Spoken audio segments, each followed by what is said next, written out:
আল্লাহ রাব্বুল আলামিন বলেছেন, ওয়ামা মিন দাব্বাতিন ফিল আরদি ইল্লা আলাল্লাহি রিজকুহা। এই পৃথিবীর বুকে এমন কোন বিচরণশীল জীব নাই যে জীবের রিজকের দায়িত্ব আমি আল্লাহ আমার নিজ হাতে গ্রহণ করি নাই। সব জীবের রিজকের চাবি আমার হাতে। কার হাতে? তাহলে ভয়টা কিসের? আপনার একটা পেট, তাই নিয়ে এত চিন্তা। অথচ এই পৃথিবীতে আল্লাহ পাক বলেন অসংখ্য প্রাণী আছে যাদের কোনো সঞ্চয় নাই। শকুন, শকুনের মরা গরু অনেকগুলি ব্যাংকে জমা আছে নাকি? কবে কোথায় একটা মরা গরু পাইছে আর খোঁজ নাই, খবর নাই। ওগুলো কি না খাইয়া মরতে দেখছেন রাস্তায় পথে ঘাটে? সুবহানাল্লাহ। অসংখ্য প্রাণী এভাবে দুনিয়া আছে। আল্লাহ রাব্বুল আলামিন বলেন যাদের কোনো সঞ্চয় নাই, যারা কোনো সঞ্চয় করে না, এ ধরনের সাপগুলি, শিয়ালগুলি, বাঘগুলি, পাখিগুলি, জলচর প্রাণী, স্থলচর প্রাণী আর অন্তরিক্ষে মহাশূন্যে উড়ে বেড়ায় যে সব প্রাণী, এ ধরনের শত সহস্র কোটি কোটি প্রাণী, তারা সকাল বেলায় খালি পেট নিয়ে বেরিয়ে যায়। খালি পেট নিয়ে সকাল বেলায় বেরিয়ে গেল, আবার সন্ধ্যায় যখন বাসায় ফেরে সমস্ত প্রাণীগুলির পেট আল্লাহ রাব্বুল আলামিন ভরে দেন। সুবহানাল্লাহ। একটা প্রাণীও খালি পেটে বাড়ি ফেরে না। সুবহানাল্লাহ, সুবহানাল্লাহ। অথচ তাদের কিন্তু জন্ম নিয়ন্ত্রণের ব্যবস্থাও নাই। জঙ্গলে যত প্রাণী আছে তারা কি কোনদিন মিছিল করে এসে বলেছে বাংলাদেশ সরকার আমাদের জঙ্গলের মধ্যে কোনো খোঁজ খবর তো আপনারা রাখেন না, এখানে বাচ্চা কাচ্চা বেশি হইতেছে আর খাওয়াইতে পারি না, এবার কিছু পরিবার পরিকল্পনার ওষুধপত্র পাঠান? কোনদিন বলেছে? বলে নাই, বলবেও না। কে খাওয়ায়? আল্লাহ পাক খাওয়ায়, আল্লাহ পাক খাওয়ায়। সুতরাং আল্লাহ রাব্বুল আলামিন রিজকের মালিক, একথা বিশ্বাস করতে হবে। সেই বিশ্বাসের অর্থ এই নয় যে আপনি চুপ করে বসে থাকবেন আর ফেরেশতারা রান্না করে আপনারে রূপচাঁদা মাছ খাওয়াই দিয়ে যাবে, এরকম বিশ্বাস করতে হবে, কাজ করতে হবে। এর ফলে আল্লাহ রাব্বুল আলামিন রিজকের ব্যবস্থা করবেন। ঈমান আনার পর প্রথম যে কোয়ালিটিটা হবে সেই কোয়ালিটি হচ্ছে পার্সোনালিটি, আত্মসম্ভ্রম, আত্মমর্যাদা। দুনিয়ায় কারোর সামনে মাথা সে নত করবে না, মাথা নত করবে কেবলমাত্র আল্লাহর কাছে। সে বিশ্বাস করবে খাইরিহি ওয়া শাররিহি মিনাল্লাহি তাআলা, ভালো মন্দ সব কার কাছ থেকে হয়? আল্লাহর কাছ থেকে হয়। সে কিছুতেই বিশ্বাস করবে না যে কোনো মাজারের কাছে গেলে, কবরের কাছে গেলে আমার তকদির পাল্টে যাবে, কোনো মোমেন তা বিশ্বাস করবে না। কথা বুঝতে পেরেছেন?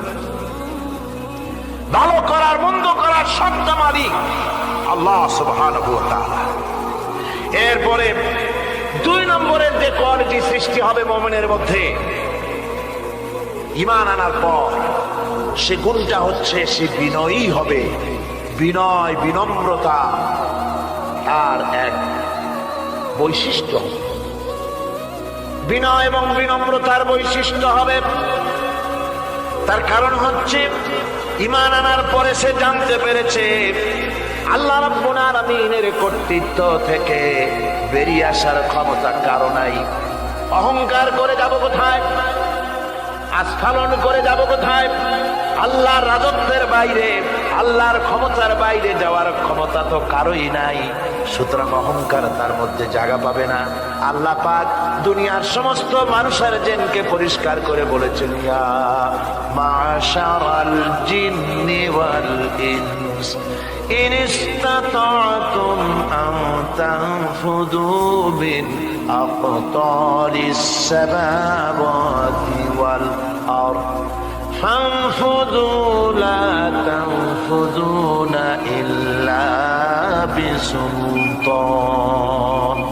হে পৃথিবীর মানুষেরা আর জেনেরা, যদি সম্ভব হয় আমার আকাশের নিচের থেকে, জমিনের উপর থেকে বেরিয়ে যা। লা তানফু, বেরিয়ে যেতে পারবে না। আমি আকাশ এবং জমিন থেকে যদি সম্ভব করতে পারো বেরিয়ে যা। আর যদি কোনো আকাশ থাকে তার নিচে যা, আর যদি কোনো জমিন থাকে তার উপরে যাও। এমন দেশ যদি পাও যেখানে আমার আলো ছাড়া কোনো আলো আছে, আমার বাতাস ছাড়া কোনো বাতাস আছে, আমার চাঁদ সূর্য ছাড়া কোনো চাঁদ সূর্য আছে, যাও সেখানে। আল্লাহ রাব্বুল আলামিন বলেন নাই এরকম যাওয়ার কোনো উপায় নাই। আমি আল্লাহ রাব্বুল আলামিন আকাশ আর জমিন দিয়ে প্যাকেট করে রেখেছি, আটকায় রেখেছি। আমার রাজত্ব থেকে, আমার ক্ষমতা থেকে, আমার কর্তৃত্ব থেকে বেরিয়ে যাওয়ার ক্ষমতা কোনো মানুষের নাই, কোনো জেনের নাই, কোনো প্রাণীর নাই। সুবহানাল্লাহ। মানুষ হচ্ছে অহংকার কিসের হবে? তোমরা হচ্ছ ফকির। আল্লাহ পাক বলছেন ওয়াল্লাহুল গনি ওয়া আনতুমুল ফুকারা। আল্লাহ হচ্ছেন গনি। আল্লাহ কি? গনি, বেনিয়াস, বেপরোয়া। ফাআলুল লিমা ইউরিদ, যা খুশি তাই করে, কারো মুখাপেক্ষী তিনি নন। কোরআনে কারীমে রব্বুল আলামিন বলেছেন নবী আপনি আমার ব্যাপারে, আমার গুণাবলীর ব্যাপারে বলুন। কুল হুয়াল্লাহু আহাদ, পড়েন সবাই। কুল হুয়াল্লাহু আহাদ আল্লাহুস সামাদ লাম ইয়ালিদ ওয়া লাম ইউলাদ ওয়া লাম ইয়াকুল লাহু কুফুয়ান আহাদ। আল্লাহ পাক বলেন বান্দারে, ও আমার নবী আপনি বলুন আল্লাহ পাক এক এবং একক, তিনি নিরঙ্কুশ, তিনি বেনিয়াস, তিনি কারো মুখাপেক্ষী নন, তিনি কাউকে জন্ম দেন নাই, তাকেও কেউ জন্ম দেয়নি।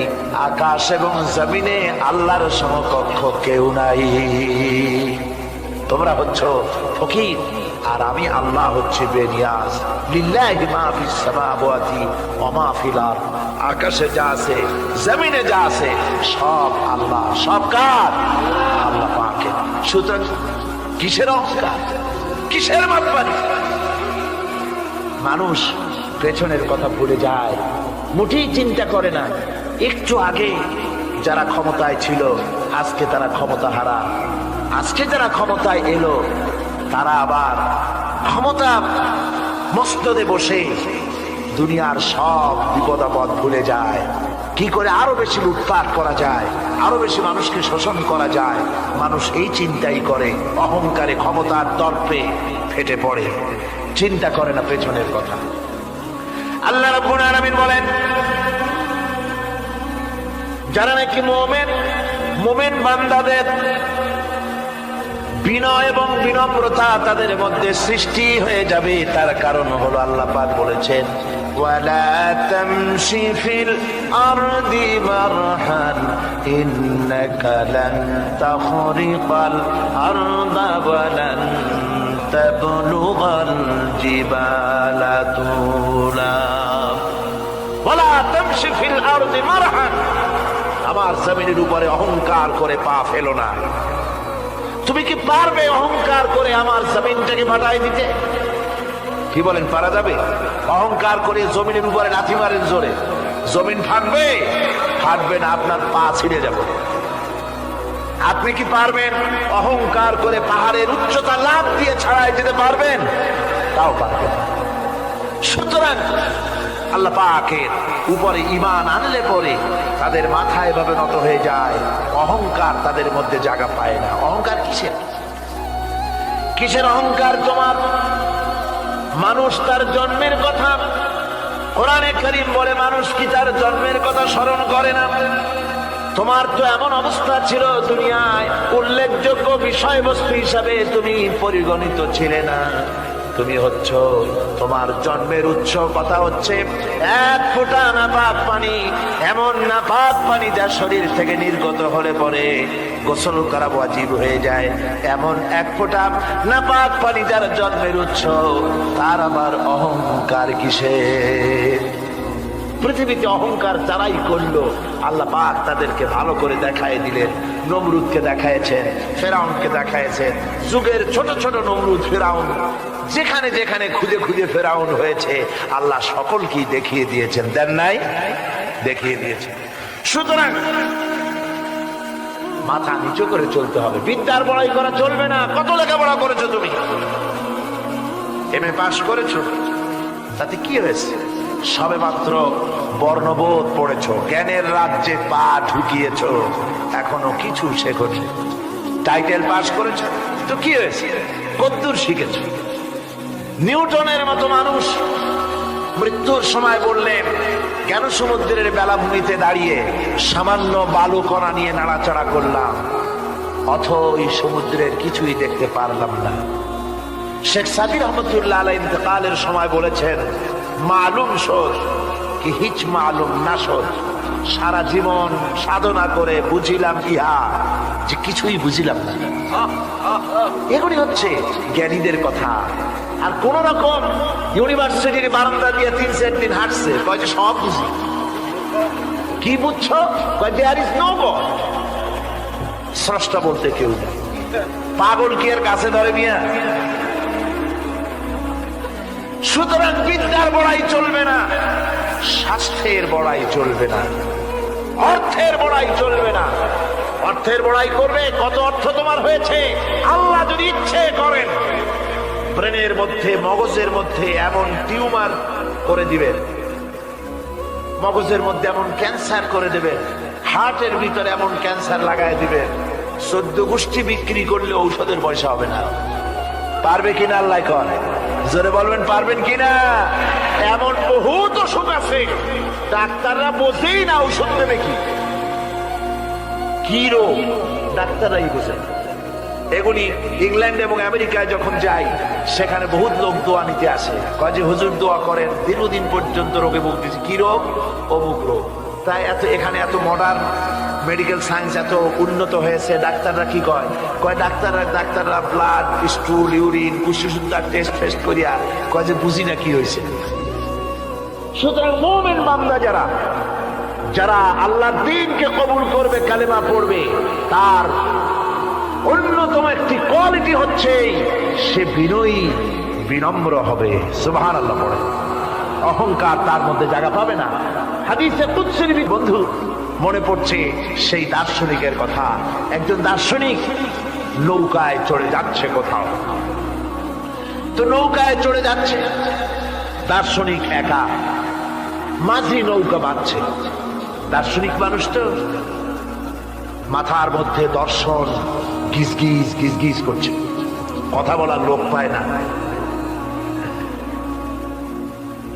এখন মাঝির সাথেই কথা বলার সিদ্ধান্ত নিল। শেষ পর্যন্ত বলল, রে মাঝি, কত বছর নৌকা চালাও? তা তো বহুত বছর, জীবনটাই কাটাই দিলাম। ভূগোল চেনো? ভূগোল কখনো দেখেছো? কই যে না, ভূগোল আমি দেখবো কোথাতে, আমি হলাম গরিব মানুষ, এগুলি ধনীদের কাম, তারা হয়তো খায় টায়, আমি ভূগোল দেখিও নাই, খাইও নাই। বলে আশ্চর্য কথা, ভূগোল মানুষে খায় নাকি? জীবনটা তো চাইরে নেই, নষ্ট করে ফেলাইছে। মাঝি দাঁতগুলো বাইর করে দিয়ে বলতেছে, স্যার হইতেও পারে। কিছুক্ষণ পর দার্শনিক বলছে, এই বেটা দর্শন বোঝো? স্যার খামোখাই শরম দিচ্ছেন, এ সমস্ত বড় লোকের খাবার, ওগুলি আমার সামনে বলে লাভটা কি? আমরা গরিব মানুষ, এগুলি আমরা কোনোদিন দেখিও নাই, খাইও নাই। দার্শনিক বলছে, বেটা বেওকুফ, দর্শন মানুষে বুঝি খায়? তোর জীবন আটা নাই মিশা। মাঝি কয়, হইতেও পারে। এবার দার্শনিক বলছে, এই বেটা কিছুই তো জানো না, খালি দাব বাই করবে। ইতিহাস চেনো? মাঝি বলছেন, স্যার এইবার একটা কথা বলছেন যেটার সাথে কিছুটার মিল আছে, আমি খাইছি। সেটা হচ্ছে, বাপ গরিব ছিলেন, কিন্তু মাঝে মধ্যে শীতের মৌসুমে পাতিহাঁস জবাই করে আমরা খাইতাম, আর বিবাহের সময় শ্বশুর বাড়ির আছাড় জবাই করে খাওয়াইছিল। কিন্তু ইতিহাস তো খাই নাই, ওইটা কোথায় পাওয়া যায়? দার্শনিক বলছে, বেকুব বেটা, ইতিহাস আর পাতিহাঁস বুঝি এক? তোর জীবন তো 12 আনাই মিছা। মাঝি কয় হইতেও পারে। কিছুক্ষণ পর উত্তর দিকে কালো মেঘ উঠেছে, আকাশ থমথমে ভাব, নদীর ভিতরে তুফান সৃষ্টি হয়েছে। মাঝি বলছে, স্যার সাঁতার জানেন? কয় যে না মাঝি, সাঁতার তো জানি না। মাঝি কয়, স্যার ভূগোল, দর্শন, ইতিহাস 3 সাবজেক্টে আমার জীবন 12 আনা মিছা। এখন তো দেখি এক সাবজেক্টে 16 আনাই মিছা আপনার। আমার তো 4 আনা আছে, 12 না ফের 4 আনা তো আছে। ওই 4 আনা দিয়ে আমি 7 আনা কেনারায় উঠে যাব, আর ইতিহাস, দর্শন, পাতিয়াস খাইয়া ডুবে মরুমিয়া। এবার দার্শনিক বলছে, আরে মাঝি, মানুষকে এরকম নৌকো ডুবে মরে নাকি? মরে না। আমার বাপ এই নৌকার মাঝি ছিল, তারপরে এই নৌকা বাইতে বাইতে আমার বাপ এই নৌকার মধ্যে মরছে ডুবিয়া। আচ্ছা, তোমার দাদা? বাবার দাদাও মাঝি ছিল, এই নৌকা বাইতে গিয়ে সেও মরছে। তোমার নানা? আমার নানাও এরকম নৌকা বাইয়া এরকম মাঝি হয়ে মরছে। দার্শনিক কয়, তুমি তো দারুণ বেহায়া, যে নৌকায় তোমার বাপ মরলো, দাদা মরলো, সেই ব্যবসা তুমি ছাড়তে পারো না, তুমি তো দারুণ বেহায়া। মাঝির বুদ্ধি কম না। মাঝি কয় যে, স্যার আপনার বাপ জিন্দা আছেন? কয় না, মারা গেছে। কোথায় মরছে? ঘরের মধ্যে খাটের উপরে চিত হইয়া আরামসে মারা গেছে। আপনার দাদা? বলে তিনিও ঘরের মধ্যে বাস করেন, ওইখানেই ঘরের মধ্যেই মারা গেছেন, খাটের উপরে। আপনার নানা? উনিও ঘরের মধ্যে চিত হয়ে আরামসে মারা গেছে। মাঝি কয় যে, আপনিও তো বেশরম কম না, যে ঘরের মধ্যে আপনার দাদা মরলো, নানা মরলো, বুঝতে মরলো, সেই ঘরটা তো এখন আপনি সারতে পারেন নাই। এর দ্বারা মাঝি বুঝাইতে চাইল এই কথা, দার্শনিক সাহেব, মৃত্যুর জন্য সময় হলো আসল কথা। সময় যখন এসে যাবে, সে যে জায়গায় হোক, মৃত্যু তাকে ছাড়বে না। মৃত্যু যখন আসবে, জায়গায় পৌঁছতে হবে, আর সময় যখন আসবে, 1 মুহূর্ত আগে পিছু করা হবে না। মৌত আসার সাথে সাথে আজরাইল তার সামনে এসে যাবে, 1 মুহূর্ত বাঁচতে পারবে না। সুতরাং মুমিন ব্যক্তি, তার দিলের মধ্যে মৃত্যু সম্পর্কে কোন ধরনের ওই ধরনের চিন্তা থাকবে না। পরান্ডা নিয়ে কোন রকম নিবাসী এরকমের চিন্তা থাকবে না। জীবন আল্লাহ দিয়েছেন, আল্লাহ নিবেন, সময় আসলে 1 মুহূর্ত দেরি করা হবে না। সুতরাং সেই জীবনটা যিনি দিয়েছেন, তার রাস্তায় যাওয়ার জন্যই সে তৈরি থাকবে। এটা হলো মুমিনের কোয়ালিটি। আমার বন্ধুগণ, এরপরে মুমিনদের ভিতরে আরেকটা জিনিস হবে, সেটা হচ্ছে ইউনূস আলাইহিস সালাম মাছে তারে গিলে ফেলে দিল। হতাশায় তিনি হার্ট ফেল করেন নাই। মাছের পেটের মধ্যে যদি কেউ চলে যায়, বেরিয়ে যাওয়ার জন্য কোনো ব্যাকডোর আছে নাকি? কোন পালাবার কোন রাস্তা আছে? মাছের পেটের জানালা দরজা আছে কিছু? কিছুই নেই। তিনি হতাশ হলেন না। মাছের পেটের ভেতরে বসে হযরত ইউনূস আলাইহিস সালাম বুক ভরা আশা নিয়ে আল্লাহর দরবারে তিনি ঘোষণা করলেন, লা ইলাহা ইল্লা আনতা সুবহানাকা ইন্নী কুনতু মিনাজ জালিমিন। পড়েন না সবাই, লা ইলাহা ইল্লা আনতা সুবহানাকা ইন্নী কুনতু মিনাজ জালিমিন। হযরত ইউনূস আলাইহিস সালাম বলেন, আল্লাহ তুমি ছাড়া কোনো ইলাহ নাই, তোমার পবিত্রতা ঘোষণা করছি, আমি জালিমদের অন্তর্ভুক্ত হয়ে গেছি।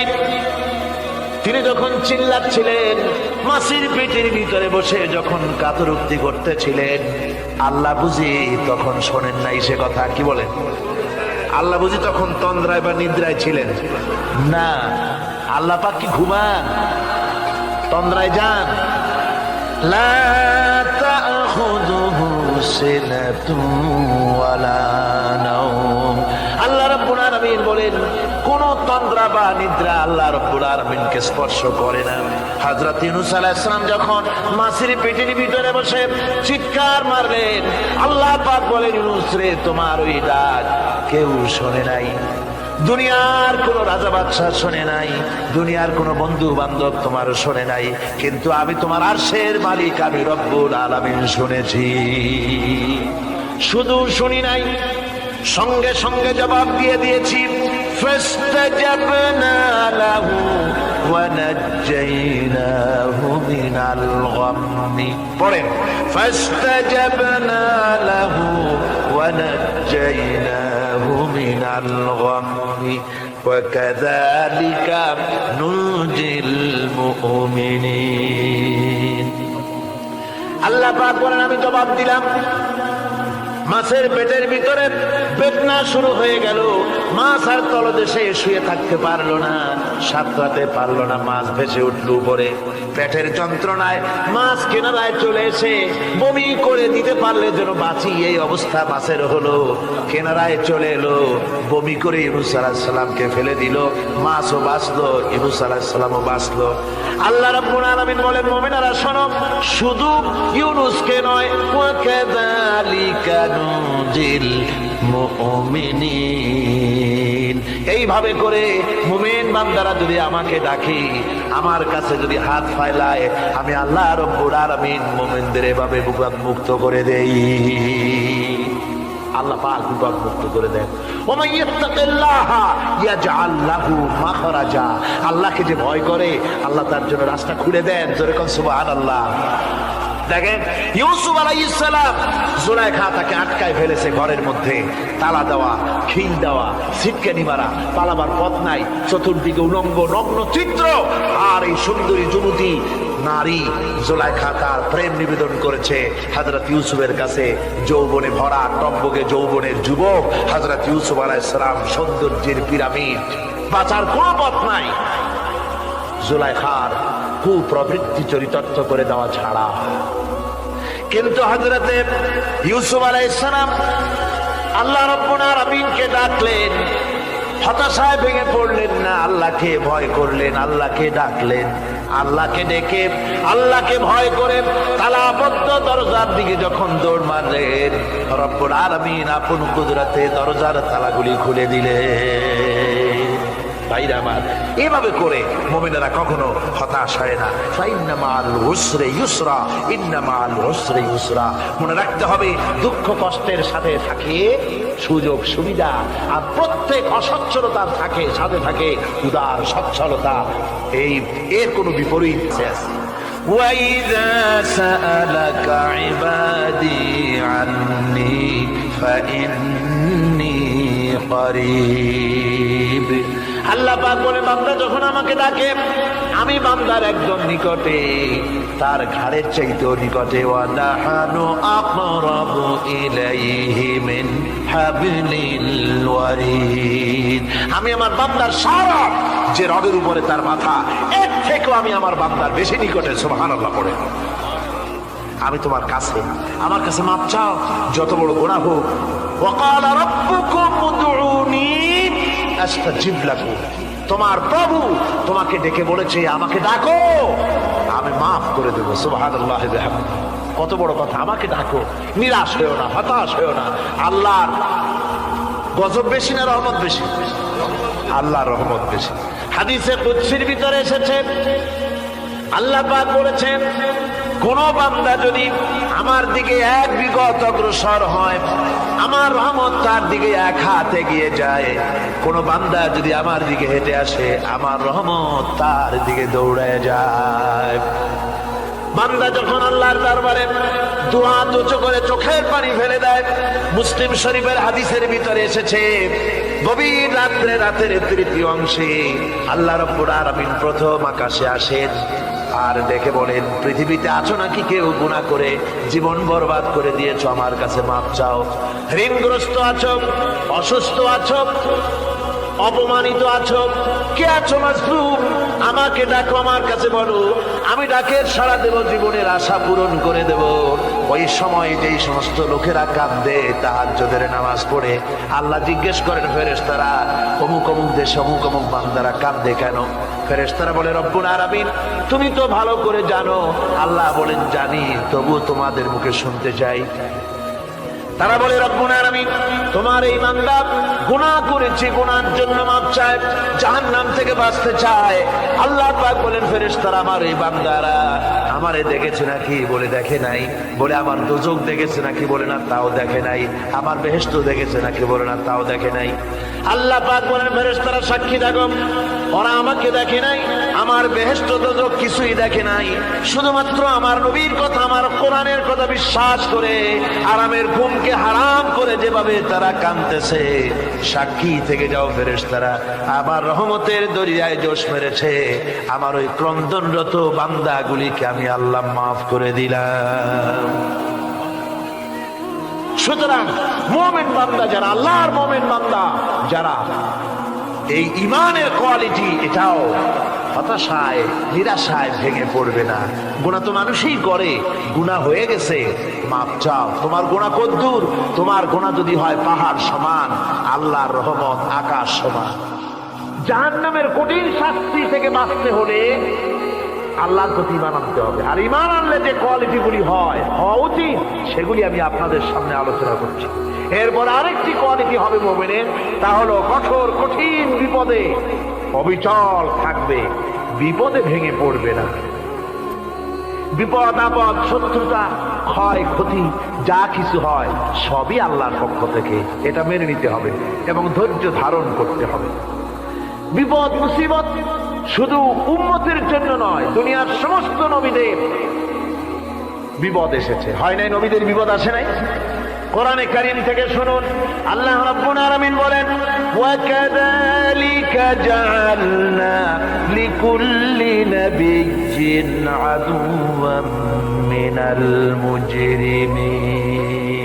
আল্লাহ পাক বলেন এমনি করে আমি সকল নবীদের শত্রু বানিয়ে দিয়েছি সব পাপিষ্ঠ আর অপরাধ প্রবণ লোকদেরকে। প্রত্যেক যুগে নবীদের শত্রু ছিল, প্রত্যেক যুগে নবীদের কি ছিল? শত্রু ছিল। সে শত্রু কারা ছিল? আল্লাহ পাক বলছেন নবীদের শত্রু ছিল পাপিষ্ঠ আর অপরাধ প্রবণ লোক, এরাই ছিল নবীদের দুশমন। রাসূলগণের অবস্থা যদি এই হয়, তাহলে তার উম্মত, ওই দিনের ধারক বাহক যারা, তাদের বুঝি বিপদ আপদ হবে না নাকি?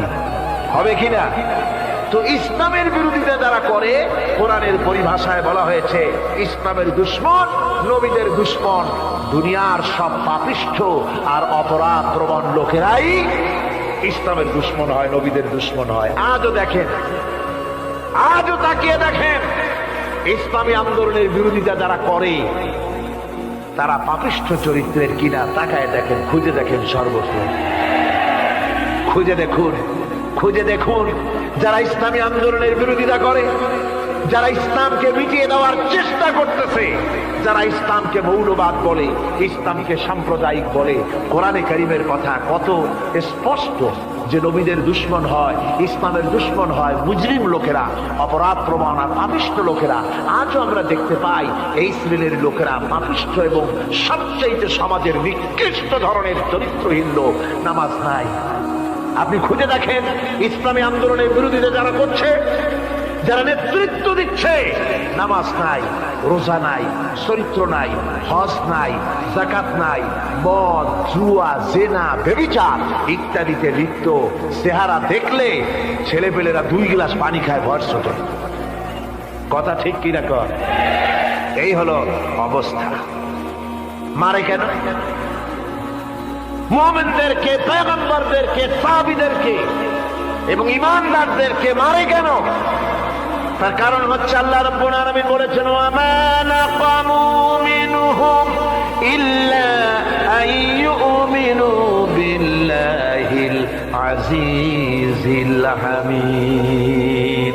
কাফিররা ঈমানদার লোকদেরকে অন্য কোন অপরাধী নির্যাতন চালায় না, নির্যাতন চালায় শুধু এই কারণে যেহেতু মুমিন লোকেরা পরাক্রমশালী, আল্লাহ রাব্বুল আলামিনের দ্বীনকে কায়েম করতে চায়, তার উপরে ঈমান এনেছে, এই কারণেই তারা মারে।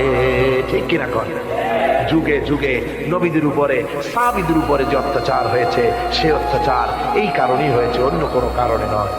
এই কঠিন বিপদে অবিচলতা এবং ধৈর্যের দৃষ্টান্ত নবীগণ পেশ করেছেন পৃথিবীর বুকে। আমরা দেখেছি ইব্রাহিম আলাইহিস সালামকে আগুনে ফালানো হয়েছে, আছে না কোরআন শরীফে? আমি কিন্তু গল্প করতেছি না, সব কোরআনের কথা। কিসের কথা? ইব্রাহিম আলাইহিস সালামকে আগুনে ফালানো হচ্ছে। অপরাধ কি? অপরাধ হচ্ছে হযরত ইব্রাহিম আলাইহিস সালাম দাওয়াত দিয়েছেন লা ইলাহা ইল্লাল্লাহ। জোরে পড়েন লা ইলাহা ইল্লাল্লাহ, লা ইলাহা লা ইলাহা ইল্লাল্লাহ মুহাম্মাদুর রাসূলুল্লাহ। হযরত ইব্রাহিম আলাইহিস সালাম দ্বীনের দাওয়াত দিয়েছেন, এক আল্লাহর দাওয়াত দিয়েছেন, ঈমানের দাওয়াত দিয়েছেন। আর কোন অপরাধ ছিল না। নমরুদ সহ্য করতে পারলো না। কোরআনে কারীমের মধ্যে সব কথাগুলি আল্লাহ পাক এই জন্য বিধৃত করেছেন, এই জন্য কোরআনে কারীমের মধ্যে সব কথা উঠায় দিয়েছেন, যাতে করে মুমিনেরা বিপদ আসলে পরে যেন ঘাবড়ে না যায়। ইব্রাহিম আলাইহিস সালামকে আগুনে ফালানো হচ্ছে। ফেরেশতা বলছে, ইব্রাহিম তোমারে আগুনে ফেলায় দেওয়া হতেছে, আমার কাছে সাহায্য চাও, আমার কাছে ক্ষমতা আছে, আগুনগুলো উঠায় নমরুদের বংশ জ্বালায় দেব। হযরত ইব্রাহিম ফেরেশতার কাছে সাহায্য চাইছিলেন নাকি? তিনি বললেন, ফেরেশতা তোমার কাছে সাহায্য কেন চাইব? আমি তো এমন কোন অন্ধ আল্লাহর ইবাদত করি না যেই অন্ধ স্রষ্টা তার গোলামের দুঃখ দুর্দশা না দেখেন। আমি তোমার কাছে সাহায্য চাইব না। হযরত ইব্রাহিম আলাইহিস সালাম পাশ করলেন। কি বলেন, পাশ করছেন না? ঈমানের পরীক্ষায় পাশ। আগুনের মধ্যে হযরত ইব্রাহিমকে যখন ফেলানো হচ্ছে, রব্বুল আলামিন আগুনের প্রতি নোটিশ করে দিলেন, ইয়া নারু কুনি বারদাও ওয়া সালামান আলা ইব্রাহিম। আগুন আমার ইব্রাহিমের জন্য শান্তিদায়ক, ঠান্ডা হয়ে যা। এখন কি আর আগুনের বাপের ক্ষমতা আছে ইব্রাহিমের পোড়ানো? আর ক্ষমতা নাই। আমার বন্ধুগণ, ইব্রাহিম আগুনের ভিতরে আরামে বসা আছেন, আর ওদিকে নমরুদ বসে বসে দেখতেছে দূর থেকে। ইব্রাহিম তো জ্বলে না, গায়ের মধ্যে আগুন জ্বলে গেল। ডাক দিয়া কয়, আগুন তোর হলো কি? কেন জ্বালাইতে পারিস না আমার দুশ্মন রে? হলোটা কি তোর? তোর কি জ্বালানো শক্তি বন্ধ হয়ে গেল নাকি?